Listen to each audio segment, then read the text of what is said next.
Hola chicos, en este tercer y último vídeo que estamos dedicando a las aplicaciones de las leyes de Newton, vamos a abordar un ejemplo que es un clásico, el deslizamiento hacia abajo de un cuerpo en un plano inclinado. Vamos a considerar ese plano, cuya inclinación está caracterizada por este ángulo alfa, y vamos a ir asociándole cada una de las fuerzas que ya conocemos, incluyendo una fuerza aplicada hacia abajo y además el rozamiento. Bien, en primer lugar colocamos los ejes de manera que siempre el eje X se quede paralelo al plano y el eje Y forme 90 grados con ese plano, sea normal que se dice al plano. Bien, pues vamos a ir colocando las fuerzas, como siempre la fuerza peso vertical y hacia abajo, la fuerza normal pues formando 90 grados con el plano, que en principio tendrá que compensar la fuerza peso o al menos alguna parte.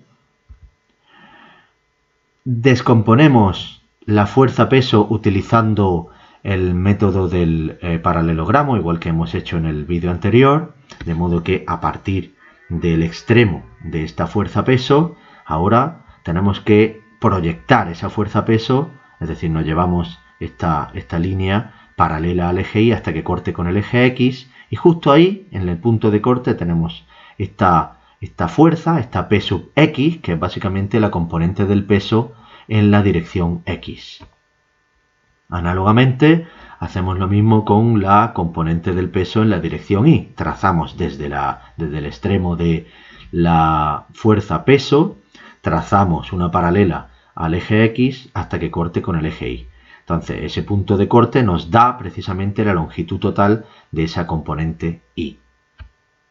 Seguimos completando el diagrama. Hemos dicho que aplicamos también una fuerza externa que nos dará el sentido en el que se mueve ese cuerpo.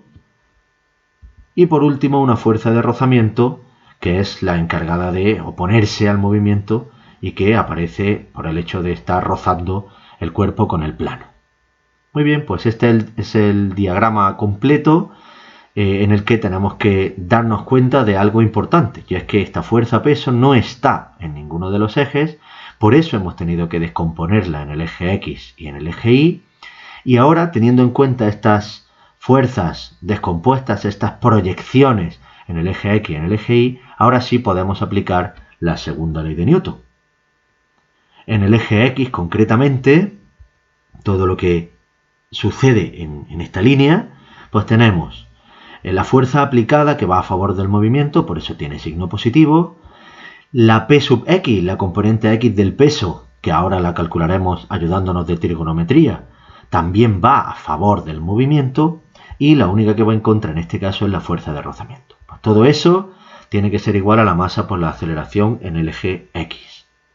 ¿Qué sucede en el eje Y? En el eje Y tenemos la fuerza normal, que está colocada en este sentido, en sentido positivo, lo vamos a considerar, y la P sub I, la componente I del peso, de nuevo, la aceleración en el eje Y es 0, por tanto, n menos P sub I nos da 0, de modo que, en este caso, la normal es igual a la componente I del peso, no a la fuerza peso total, sino solamente a una de las componentes, a la componente I concretamente.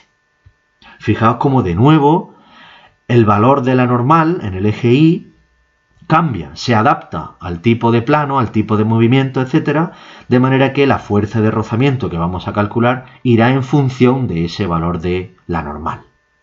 Para determinar con más precisión y con más información las componentes P sub X y P sub Y, tenemos que ayudarnos de este triangulito y de forma idéntica como hemos hecho en el vídeo 2, el triángulo que ahora es interesante para nosotros, de manera que la hipotenusa de ese triángulo rectángulo es la fuerza peso total, la que está en azul oscuro, y uno de los catetos, concretamente este que sería el cateto contiguo, es la componente Y. Así que la proyección de la fuerza peso en el eje Y es la que va en este caso con el coseno, este de aquí. Y además es, bueno, P por coseno de alfa, que sería hipotenusa por coseno de alfa, y esa P la desarrollamos como masa por gravedad, nos queda masa por gravedad por coseno de alfa. Coseno de alfa, pero alfa lo tenemos aquí. Por construcción se cumple que este ángulo que tenemos aquí en el triangulito pequeño es exactamente igual que este ángulo de aquí, que es el que caracteriza la inclinación del plano. Bien, para la parte de la componente X del peso, tenemos el cateto opuesto, que sería básicamente este de aquí, que tiene la misma longitud, y por tanto estamos hablando de que la proyección en el eje X de la fuerza peso va en este caso con el seno. Ya tenemos descompuesta la fuerza en función de valores que en principio deben de ser conocidos. ¿Qué sucede con la fuerza de rozamiento en este caso? Pues como siempre se define como mu por la normal, el coeficiente de rozamiento por la fuerza normal. A partir del eje Y hemos razonado que la normal en este caso es equivalente a la componente Y de la fuerza peso. La fuerza peso la hemos sacado haciendo trigonometría, de modo que nos basta sustituir esa expresión que teníamos. Finalmente la fuerza de rozamiento nos queda como mu por masa por gravedad por coseno de alfa. Unimos todo, sustituimos en esta expresión de aquí esa fuerza de rozamiento, el valor también más extendido de la componente X del peso, de manera que nos queda la expresión final para la bajada de un cuerpo en un plano inclinado, que depende de tres sumandos. El primero de ellos está relacionado con la fuerza que aplicamos nosotros, la fuerza externa. El segundo está relacionado con la influencia del peso, de la propia componente X del peso. Y el tercero, que va en contra del movimiento, está relacionado con la fuerza de rozamiento directamente. Si en alguno de los casos en los que se nos plantee un enunciado no apareciese la fuerza aplicada, pues por ejemplo este sumando no estaría, sería 0, de modo que se nos quedaría solamente en función de dos sumandos. Si en ese mismo enunciado o en otro distinto lo que no aparece es el rozamiento, nos dicen que mu vale 0, que el coeficiente de rozamiento vale 0, o en sí que no hay rozamiento con el plano, pues el término que se eliminaría sería este.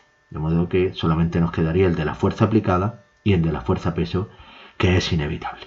Para terminar, podemos plantearnos algunas variantes con respecto a el vídeo 2 que hemos analizado y con respecto al vídeo 3 que acabamos de analizar. Esas variantes son, por ejemplo, que la fuerza aplicada en un plano horizontal siga siendo oblicua, pero no sea hacia arriba, sino que sea hacia abajo. La ecuación final que podéis obtener como ejercicio es esta que viene por aquí, que en definitiva cambia solamente el signo de esta componente en función del valor de la normal. Siempre depende fuertemente nuestro resultado del valor de la normal. Por último, también os podéis plantear la resolución de un ejercicio en el que un cuerpo asciende por un plano inclinado, obligado por una fuerza aplicada, y en ese caso la obtención de la ecuación de movimiento varía con respecto a la anterior en cuanto a que las dos fuerzas que se oponen son la fuerza peso, que ahora va en contra, y además la fuerza de rozamiento, que también, como siempre, al ir hacia arriba en ese movimiento, esa fuerza de rozamiento estará colocada hacia abajo, en sentido contrario siempre. Muy bien, pues hasta aquí esta serie de 3 vídeos analizando con complejidad creciente distintos ejemplos, distintos ejercicios. Espero que os haya gustado y sobre todo que os sea útil. Dejadme en los comentarios que queráis, siempre que sean positivos y constructivos, y si veis algún error, no dudéis en avisarme para que en cuanto me sea posible lo corrija. Venga, muchas gracias por vuestra atención.